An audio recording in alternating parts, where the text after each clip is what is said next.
Good afternoon, and welcome to the College of Continuing and Professional Studies webinar, Getting Started with Agile. Thank you so much for taking time out of your afternoon to join us today. Next slide, please. My name is Shanta Bulai, and I'll be your moderator for today's webinar. If you have future questions about this webinar or other programs we offer, the college's contact information will be on the last slide of this presentation. And I am delighted to introduce the topic for today's webinar, Getting Started with Agile.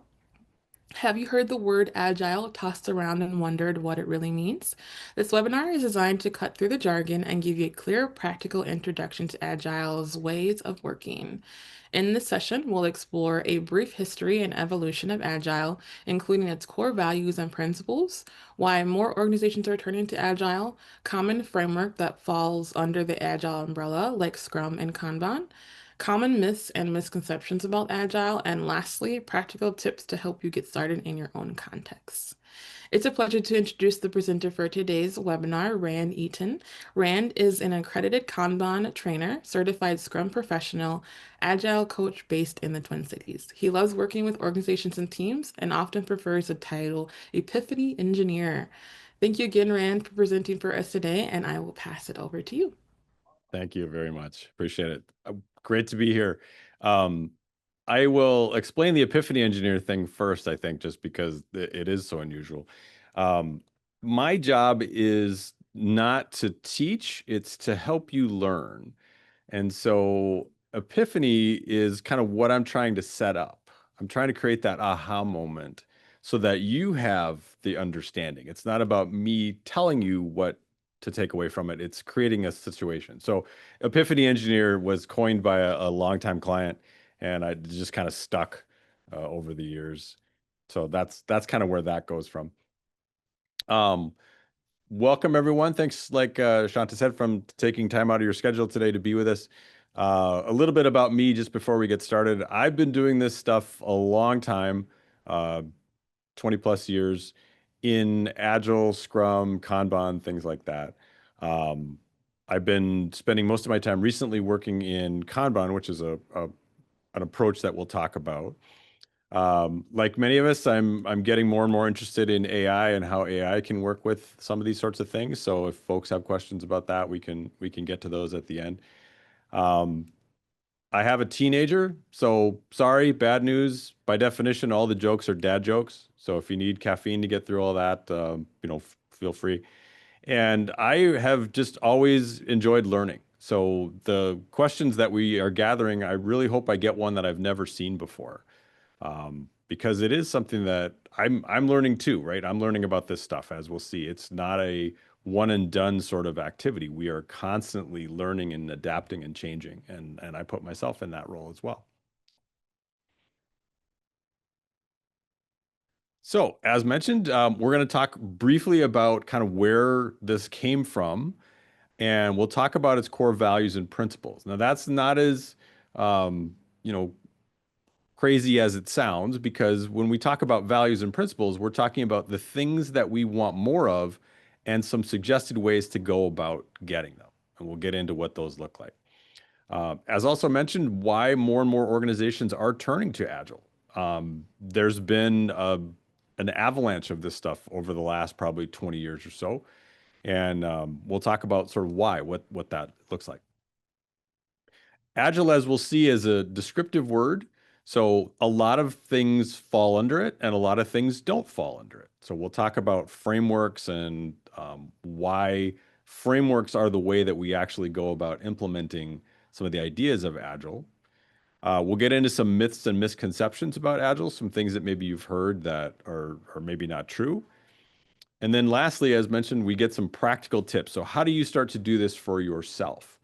And one of the things that we'll talk about is even if your organization doesn't do a lot of the stuff that we're going to discuss, you can also do it outside of work. This stuff works just as well with families, civic groups, book clubs, church associations, you name it. So even if your company doesn't follow a lot of the things that we're going to talk about and you're interested in it, there's lots of places that you can get experience if you're willing to put some time in. And we promise to save a little time for Q&A at the end. if people have questions. Feel free to ask the question. If you have it, I guarantee somebody else also has it. So we'll get into all that as we get to the end of today. All right. So before we dive into the history here, I just wanted to make a comment. We deliver material through the ideas that are presented with brain science. And one of the big things is that adult learners are different than kid learners. If I'm presenting material to a kid and I say, you know, the sky is blue, they just go, "Oh, great," and it goes right into your head. But adults, we have a point of view, we have a perspective. And everything that we hear, we filter through that perspective. So if I say to a grown-up, the sky is blue, in your brain, there's a split second where you sort of go like, okay, where's a window? Is there, oh yeah, okay, sky's blue. All right, we're good. And Agile, as we'll see, is intentionally a different way of working. And so what's going to happen is your brain is going to start to say, well, wait a minute, this doesn't sound like the work that I'm doing right now. And that's on purpose. That's intentional. And we'll get into sort of why that was. But if you are starting to hear a lot of things that don't sound like what you've been taught or learned at your organization or company, yeah, probably not. And we'll get into sort of why that's the case. Okay. Okay, so in February 2001, a bunch of gentlemen got together in a ski resort in Utah, and they were talking about the different ways that they were working at the time. Now, these gentlemen were in software development specifically. And so where a lot of these concept comes from is a technical sort of background. But as we'll soon see, they extend beyond that. So I'm really going to try hard to give examples that are non sort of technical or non-IT, just so we don't confuse anybody.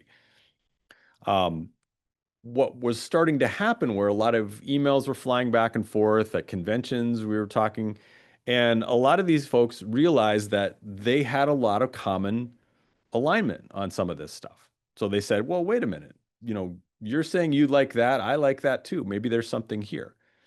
And they got together and they wrote down a manifesto. And all that really word really means is just this is kind of a belief statement or a value statement. And where Agile comes into the picture is because one of the people at this meeting had a very popular business book at the time, the one that I'm displaying here. So Agile Competitors and Virtual Organizations. And that Agile label kind of stuck because the way they were working was deliberately different than kind of the common methods of working at the time from 2001. Right? Now, since then, as we said, this has been applied to you name it: education, marketing, business, technology, as we've said. So the things that we're going to talk about here are not just technology specific; they're very people centric. Okay, so agile is an adjective. It describes something. It's going to describe something that's already there. And that's the first probably misnomer that we're going to want to get past here. A lot of organizations treat agile as if it's a noun or a verb, right? A destination or an activity. And that's not necessarily helpful in this case because, as we'll see, it's a process, right? Everyone's heard the cliche, it's not the destination, it's the journey.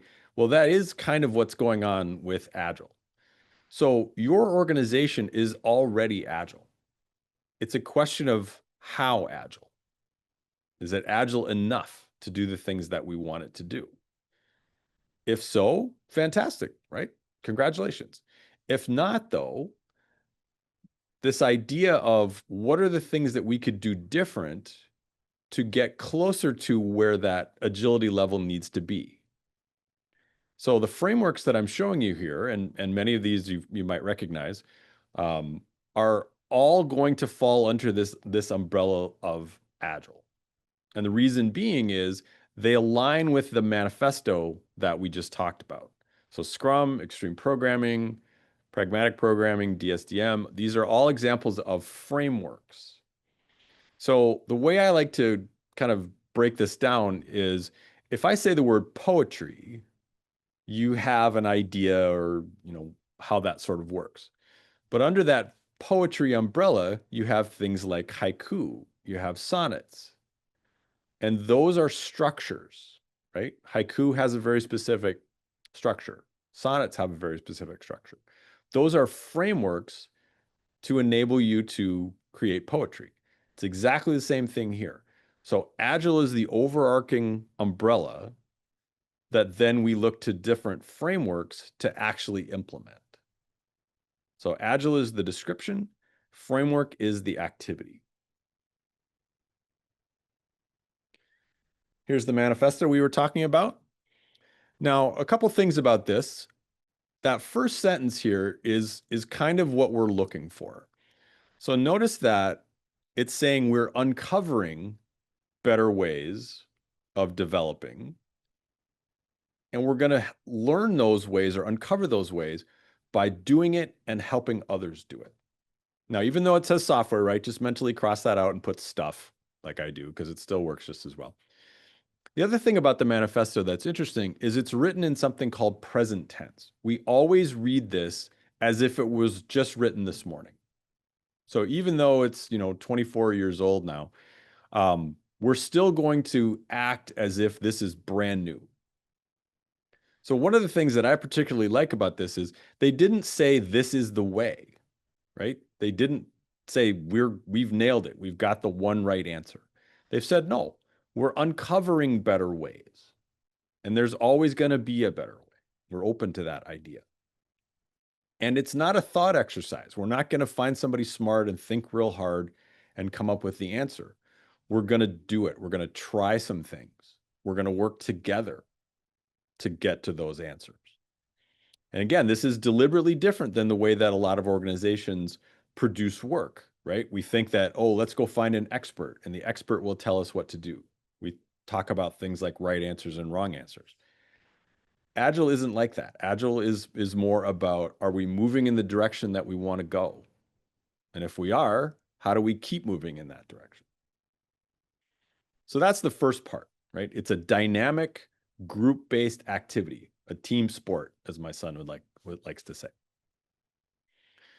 Now, this middle part is how we arrive at that level of agility.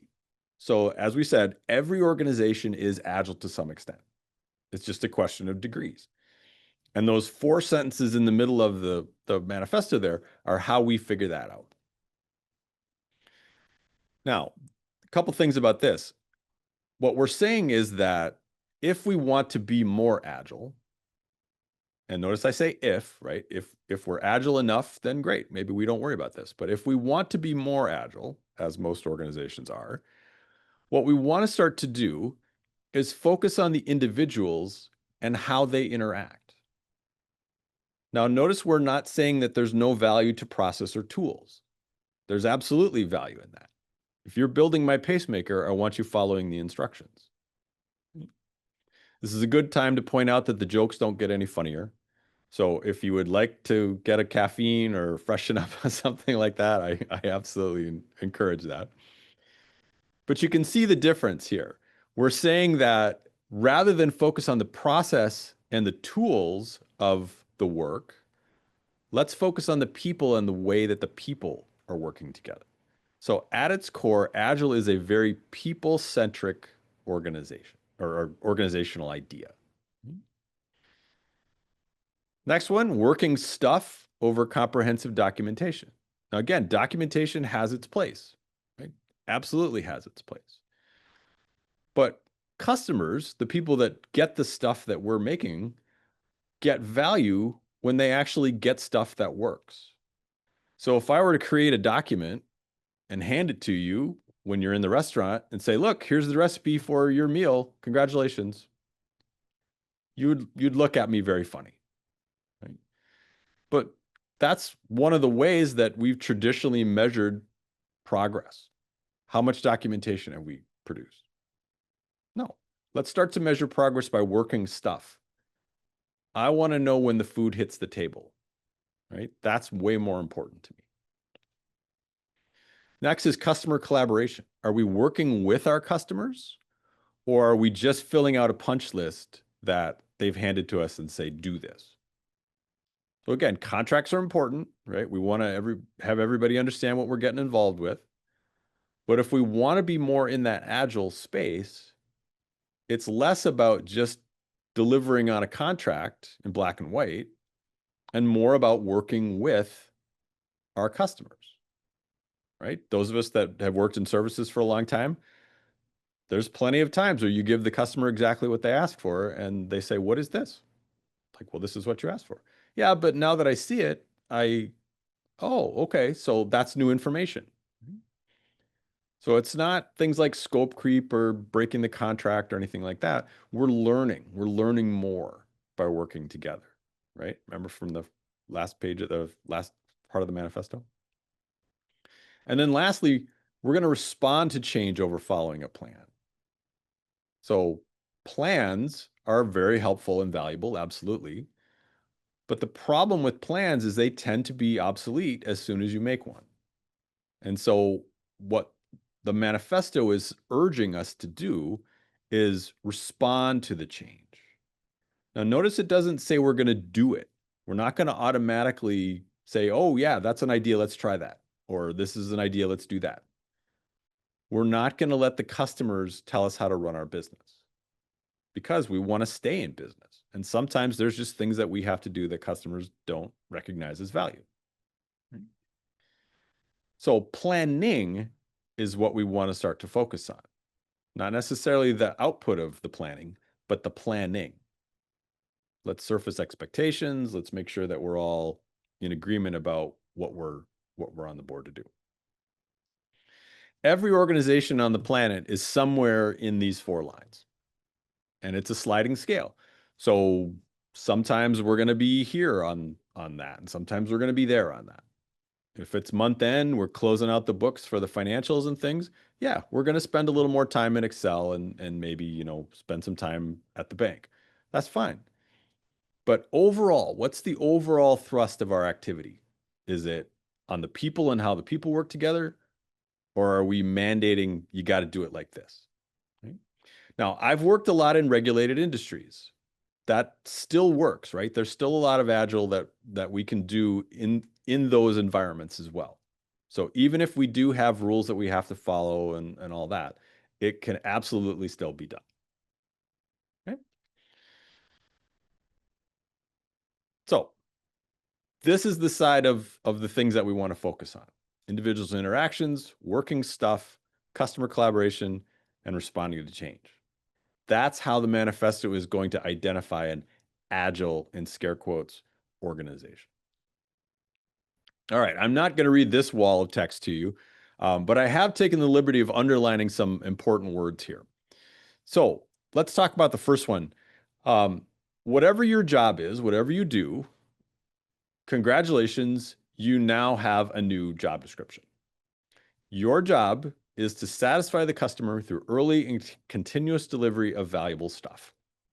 And I promise I'll only say that about 4 more times in the next half hour. Look at all the things we get to figure out in just this one principle, right? Who are our customers? What does early and continuous mean? What is valuable? What is stuff? What stuff do they want? The reason that I love this statement so much is this is what we're trying to do. So most organizations are working for customers in some way, shape, or form.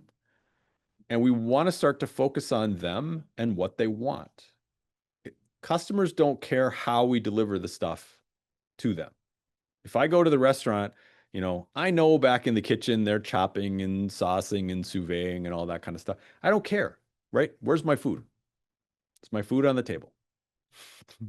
And that's how, whether we want to think about it that way or not, that's how our customers tend to look at the things that we deliver to them. So our highest priority is to do that. Now, the way that you fit into that picture, right? You might be a BA, you might be a secretary, you might be a cook, you might be, any number of things. That's how you are contributing to that. The rest of this, I'll let you just kind of scan, and if people have questions on it, we can touch on those at the end. The only one I want to make sure that the other one that I want to make sure that we touch on is the simplicity is essential, the art of maximizing the amount of work not done. I have a theory about this. I've never asked the manifesto folks if this is true, but they didn't want to have 13 principles. So they took number 10 and they mashed it together. So if we take that apart, right, we've got simplicity is essential and the art of maximizing the amount of work not done. Well, simplicity is essential, right? That's easy. What's the simplest thing that possibly will satisfy that customer through early and continuous delivery of valuable stuff? Right? Now we got to be careful here because simple isn't easy, right? It's simple to stay in shape. Eat right, get exercise, and get plenty of sleep. And yet, the self-help aisle in most bookstores are still filled with, all kinds of books. So we want to be careful about assuming something is simple and easy. We might actually be making it harder on ourselves by going with the simple route. The other thing is maximize the amount of work not done. If our job is to satisfy the customer through delivery of stuff, we want to take a look at what we do and say, hey, is a lot of this really necessary? Now, as I said, some of the things that we have to do, customers don't necessarily think of as value add. We still got to do them, right? We still got to clean the kitchen. We still got to make sure that the food is properly aged and all that kind of stuff, right? That's part of us actually serving the customer. So other than that, I'll let you go ahead and scan these things for yourself, but these are the best guesses that the manifesto framers said if we want to get into that more agile space or more mindset. These are the things that we've seen that work. So I'll pause just a second for everyone to scan that. Remember, you can always ask questions, put questions in the comments, and we'll get to those at the end. I'll deliberately leave some time for that.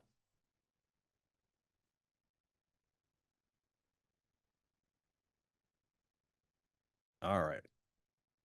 So let's talk about why. In the Agile community, why is a very popular question.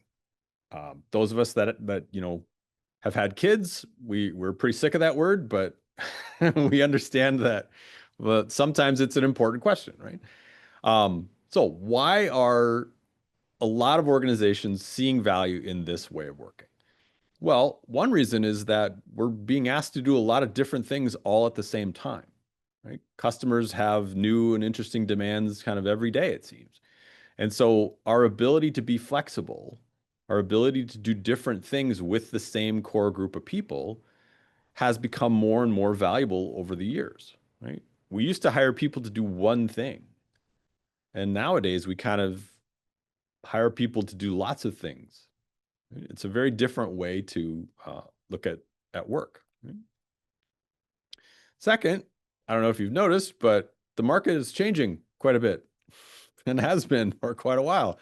So we need to keep up with that, right? And AI is just the latest example of many changes in the market. So one of the things that we talked about, remember, is we're going to respond to change. So having an organization that knows how to respond is important. If we, don't respond to the change, we're going to end up like JCPenney's and Sears and all these big companies that had huge advantages that they just didn't implement.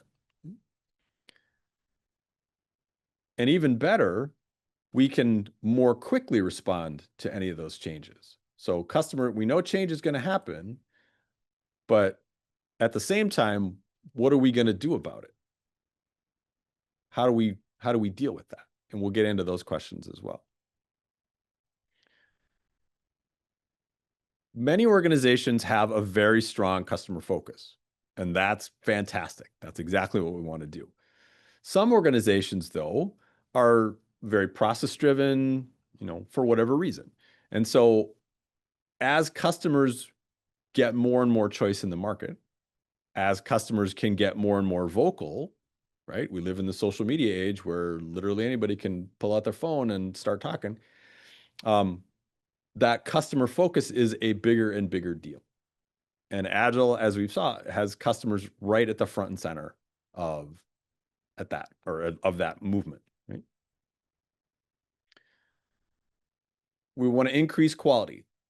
One of the things that can happen if we're not careful is in this rush to deliver things to customers, we also want to make sure that quality is part of that. So it's not just get things to customers as fast as possible. Remember, the manifesto said early and continuous delivery. It didn't say fast. So we want to understand what customers actually want in terms of delivery. And we have to make sure that there's a quality part of that, right? In my restaurant example that I keep using, if the food comes out to the table and it's not to my satisfaction, I'm going to send it back. So now the kitchen has created more work for themselves because now they have to do it again. And so quality, as we'll see, has a very direct impact on the cost of a lot of these goods and services because we don't know, right? But we want to take it slow, make sure we're actually delivering to the best of our knowledge what the customer asked for. And everybody has a part of that. It's not going to be, just some people in the building that are responsible for quality and things. We all need to start to have a say in that. We're going to reduce risk, right? The ability to identify risk, deal with risk, mediate risk, it's important. It's a very important part of all this kind of stuff.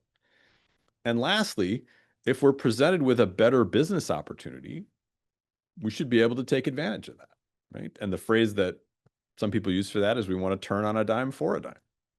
So if it makes more sense for us to do this, let's head in that direction. And that's where the flexibility, the learning, all that kind of stuff can sort of happen. All right. People are starting to ask some questions here. That's fantastic. We'll get to those. So let's talk a little bit more about those frameworks. So remember, we've got Scrum, XP.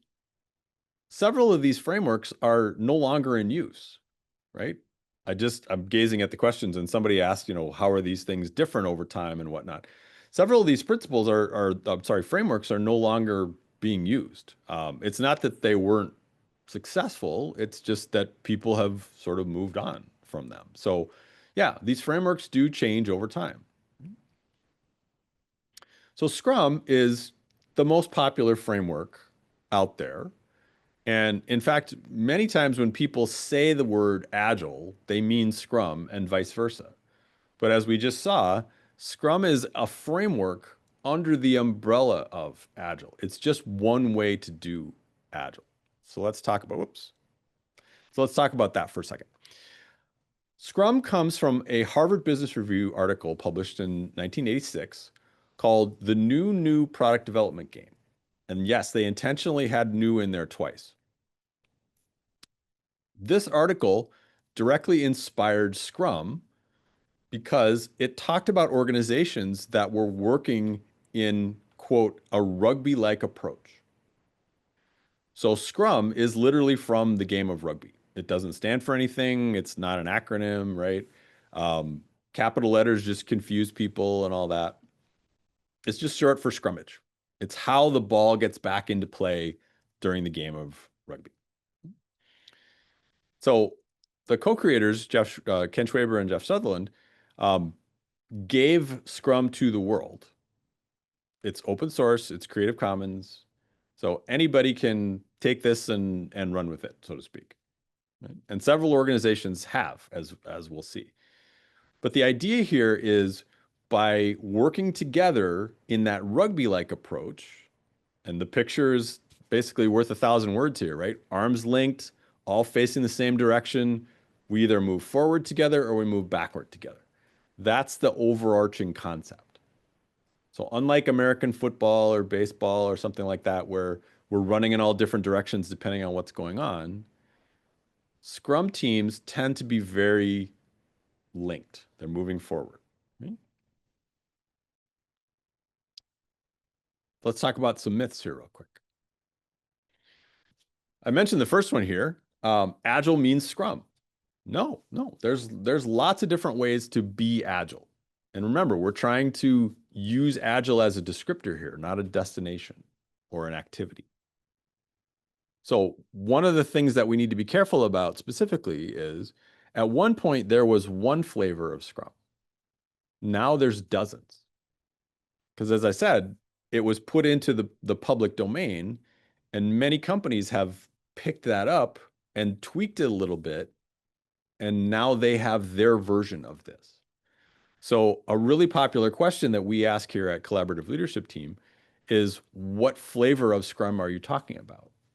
They're not all the same. And a lot of the confusion when people talk about Agile in the workplace stems from just this, right? Are we talking about Agile as the umbrella? Are we talking about Scrum as the framework? What kind of Scrum are we talking about? I mentioned I do a lot of work with Kanban, and Kanban isn't necessarily an Agile approach. It sort of fits under the umbrella, but Kanban is a little more concerned with process than some of the other approaches. And so the Kanban community calls themselves an alternate approach to Agile. Now, we're still focused on the customer. We're still kind of working together and all that kind of thing. But that's a little bit of a misnomer there. So, as I mentioned, many companies have taken these things and built a business model out of them. So, SAFe, PMI, Project Management Institute, Scrum Study, et cetera. You've probably seen some of these terms. They are for-profit companies. They're trying to sell you something. And so when we're talking about SAFe is a framework, right? It does work that way. But it is a for-profit kind of thing. You can't just pick up, I mean, obviously you can, but SAFe is deliberately a product-based approach. Scrum isn't, right? Another one is no planning. So remember, we talked about during the manifesto that we're going to be open to change rather than following a plan. Well, planning, as we said, is invaluable. And in fact, most of the frameworks, we plan all the time.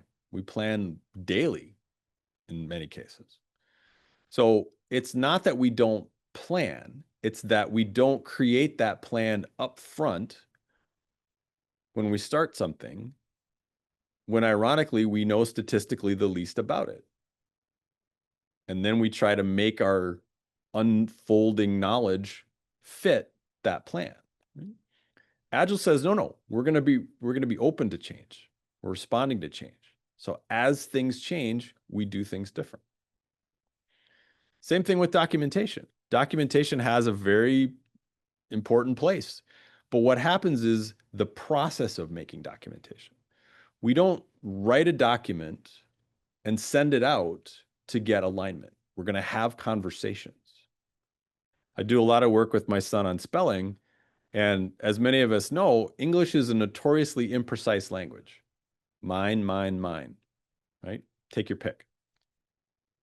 So if we're letting a document take the place of that discussion and understanding, we're already in deep trouble, because your definition of some of those words is going to be absolutely different than my definition of some of those words.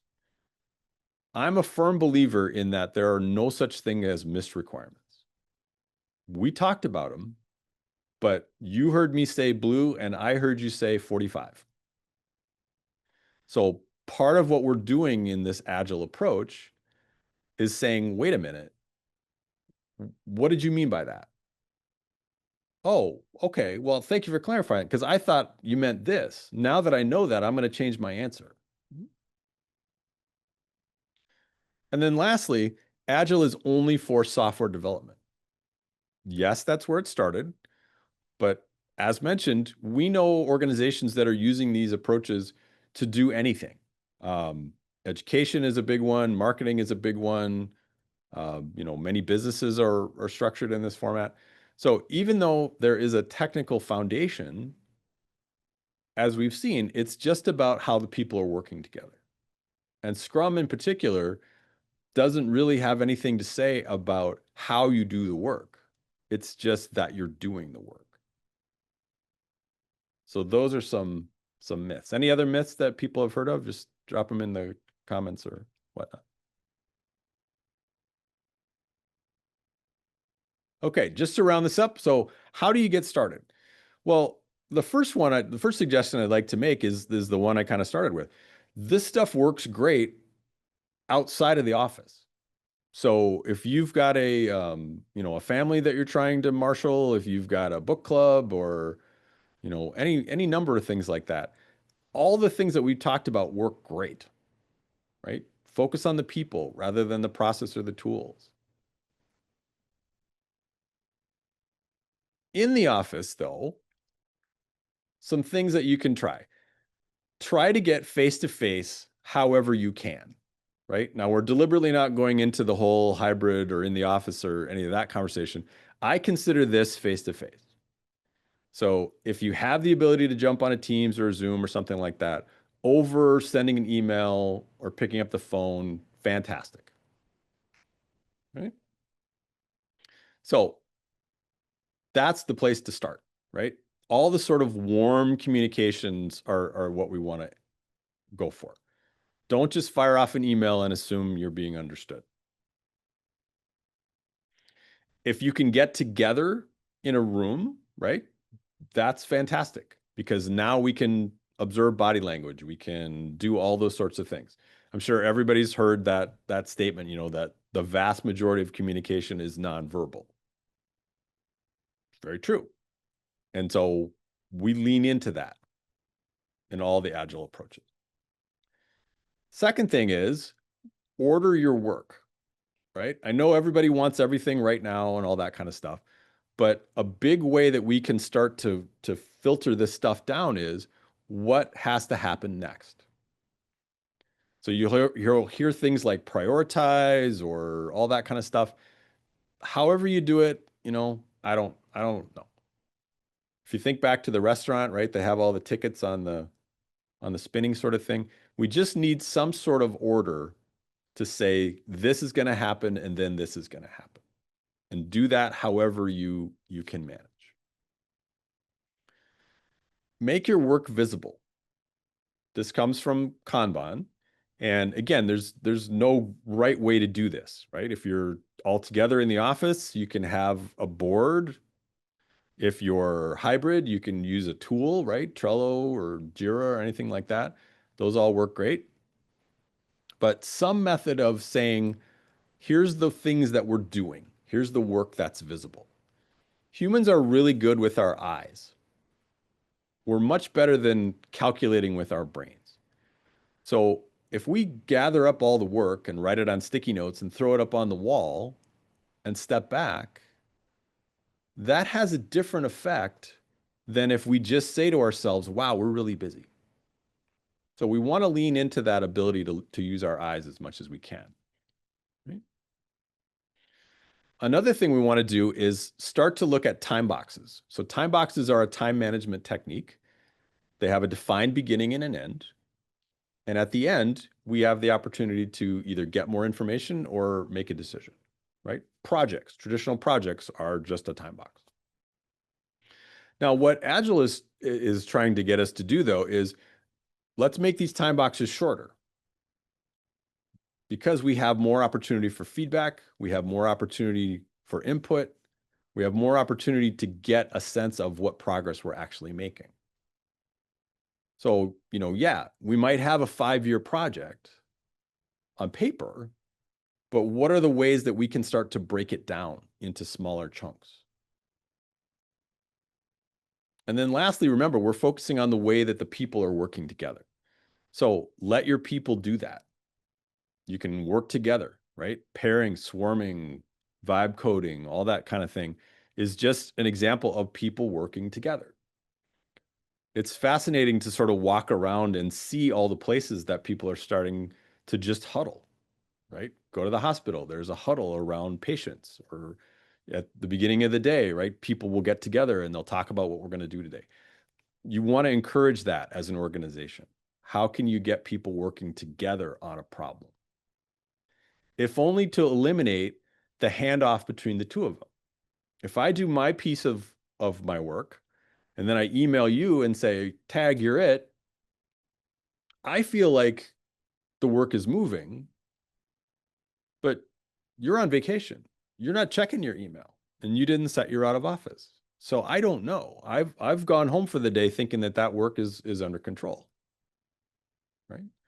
Versus if we just taken that time and say, what do we do? Right? So the more you can lean into that as an organization. Now notice that all these tips don't have anything to do with your work. Really. I mean, you can do any of these sorts of things no matter what format you're using. If you're in a so-called waterfall mode, if you're in sort of an ad hoc kind of thing, right? So that's what we want you to hang on to. It's about what you're doing, not how you're doing it. And what you're supposed to be doing is satisfying that customer through early and continuous delivery of valuable stuff, right? That's your new job. All right, we've got some questions here. Shanta, how do you want to handle this part? Do you want to read them out or pick them or?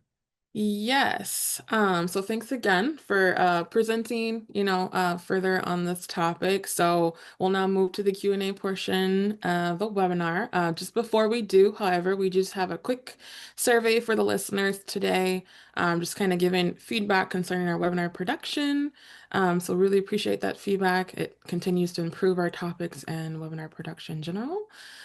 So if we could just have those pulled up here for our listeners, and then we'll go right into our Q&A portion. Do you want me to stop sharing too for this or? Yeah. Oh, there we go. That should be fine. Okay. So just those two questions here. And then also there is a link provided that goes a little bit more further if you have more details for our webinars that you want to provide. Courtney has listed it there in our chat. All right. So I'm seeing on my side, I'm seeing several questions. Do you want me to just pick these at sort of random or?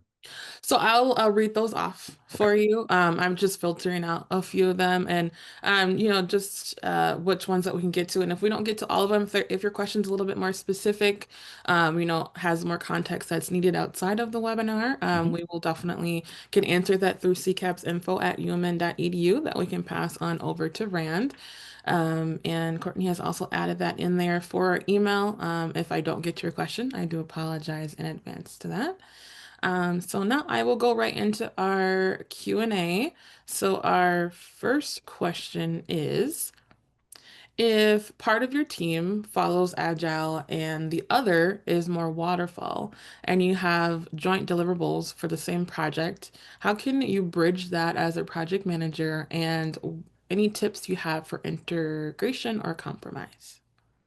Yeah, it's a very popular one. So a lot of times organizations will have some people that are working in these approaches and some people that are working in a more kind of traditional kind of approach. Um, and the tips that we gave are sort of where we want you to start. We want to understand what's the timing of all this. So somewhere in that project, we have a work breakdown structure, we have some sort of timing. You need to figure out how do we get that information to the team that's working in an agile approach. They're probably going to be a better fit than trying to go the other direction because people that are still working in the waterfall are being constrained by this plan. So the more you can figure out what has to happen next and try to get that over to the agile folks, the agile people at least have a more of a chance of doing all those adapting and changing things that we talked about in order to work with that. Your project manager should start talking to the people that are in charge of that agile team and start to get into their way of working. Now, there's lots of different ways to do that. In Scrum, there's a product backlog, and, Kanban, there's an on deck kind of thing. So, which specific frameworks have a lot to do with this? But the core answer is you want to start to get on those people's radar, and they can deliver those things potentially faster than you might be used to, which might have an impact on your waterfall team. So, Great, thank you. So our next question is, how have these concepts changed in the last 20 years or as the business environment has changed, or if at all? yeah, they very much have. So for a long time, there was this idea that everybody needed to do everything on an agile team, which was a misunderstanding in the first place. But one of the things early on that people started to assume was you wanted to have a team of generalists. And over time, what we've sort of landed on is no, you want all the skills to do the work. So let's say that we're in my restaurant, right? You wouldn't necessarily want to have everybody be able to do all the sauces or all the prep or all that kind of stuff. We just need those skills to deliver the meal. So whatever organizationally you're doing, you just still find the right people. What shifts though is that perception of who the customer is. And so, you know, 20 years on, our perception of customer and what that means has shifted. You've got internal customers, external customers, all that kind of thing. So yeah, it has moved with the times, and that's why it's important to remember that that manifesto is always written as we are uncovering better ways, right? Tomorrow's different than today. So you just have to adapt. Awesome. And the next question is, many of these principles, I think, align with design thinking and growth mindset. How do you scale agile for larger projects and ensuring consistency when time is short? I would imagine team members have to be open to change and collaboration at a high level. What do you do if they are not? Yeah, this is kind of the magic question. As we saw in the manifesto, right, we want to build projects around motivated individuals. And, everybody's heard the quiet quitting and all that kind of stuff thing. And it's a big problem right now. Um, the short answer is you want to find the people that are willing to give it a shot. And so a lot of times organizationally, if we're just bringing Agile to the table, you want to start it with the people that are willing to give it a fair shake. So we're not going to try to change anybody's mind about this. We're just going to say, hey, let's see what happens. Because as I said, some organizations are agile enough for the work that they're trying to do. But if not, here's a different way of looking at it. So to the question, yeah, I mean, if they're not, you're not going to motivate people. So we need to change the conditions, right? We need to change the system. We need to change the way that those folks are working. And weirdly enough, if you let people start to collaborate, work together, make some of these choices, morale goes up. So one of the things that's really nice about, and it's an unintended consequence, but one of the things that's nice is agile organizations tend to have higher overall morale and engagement, which is something that we're all looking for right now. Great. That actually kind of goes nicely into this next one here is, do you have strategies for getting teams that do not currently have it as a norm to start doing regular reflection and adjustment to become more effective? Yeah, this is one of those why questions, right? So why is the team not open to that?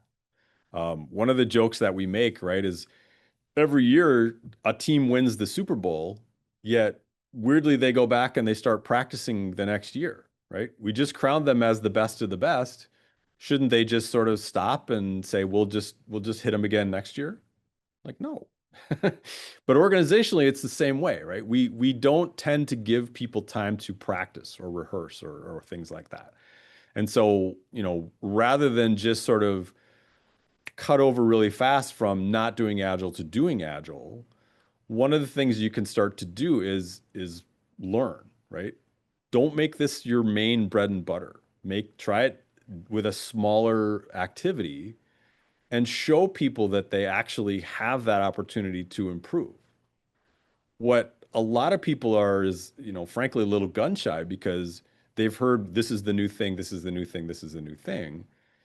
And yet when it's time to actually be going to their reviews and getting paid and things like that, the emphasis is on, well, this is your job.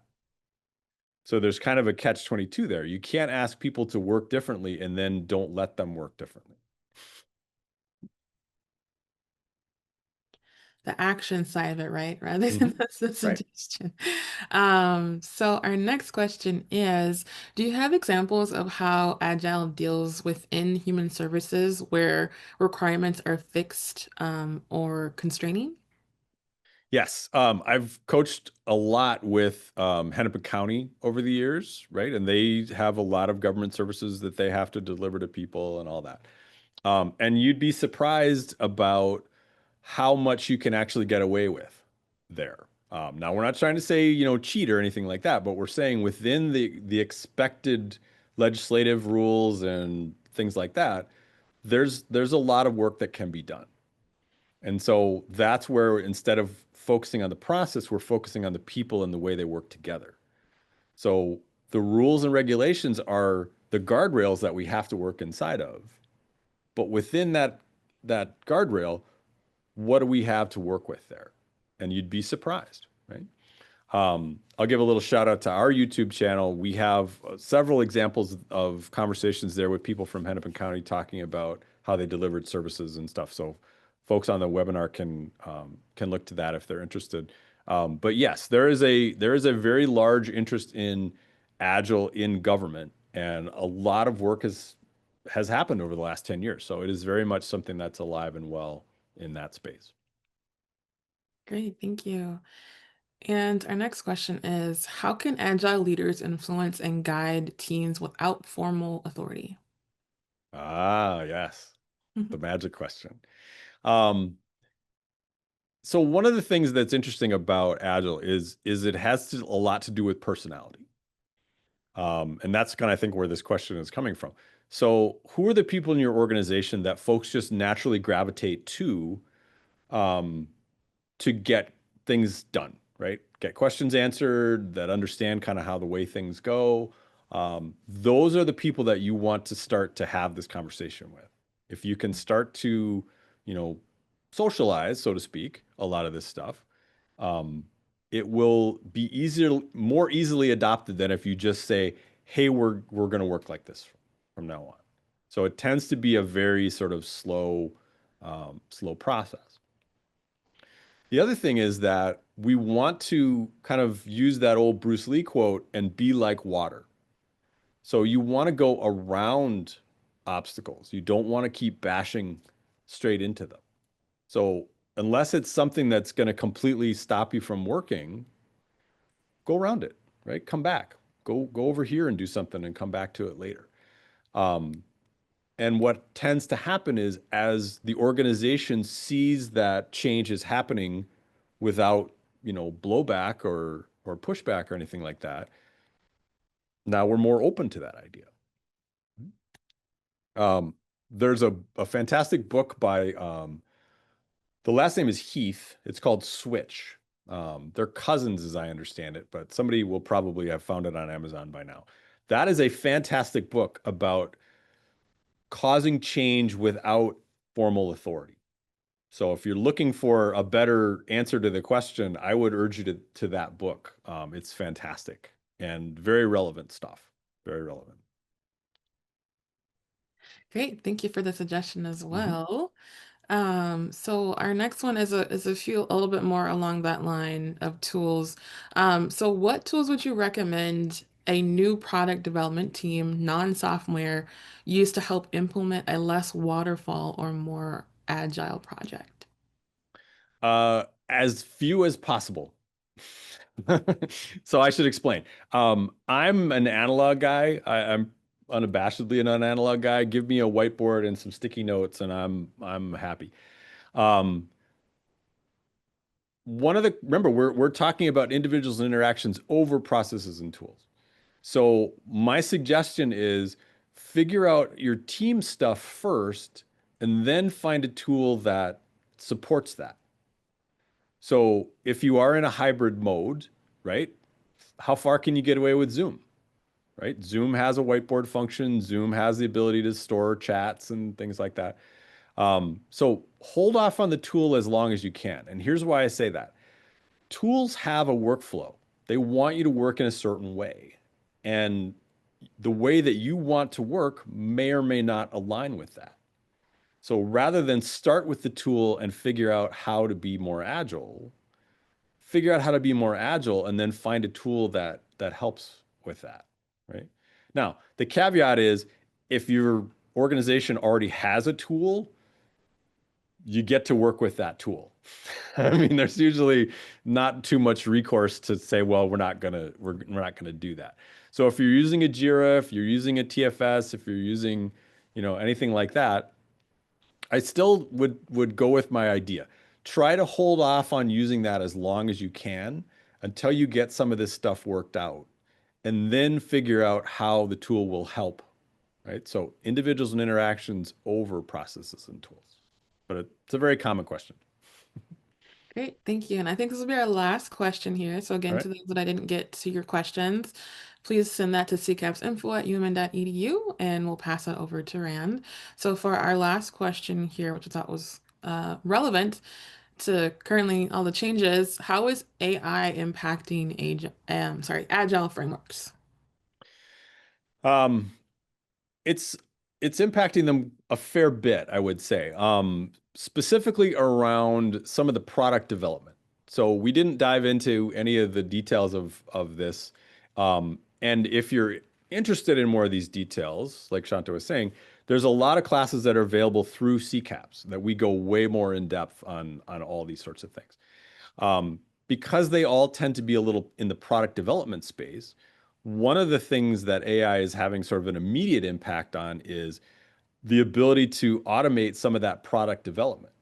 So coming up with pain points and then coming up with a product that can solve those pain points and then turning that into a website or not a waterfront, a website front end or something like that.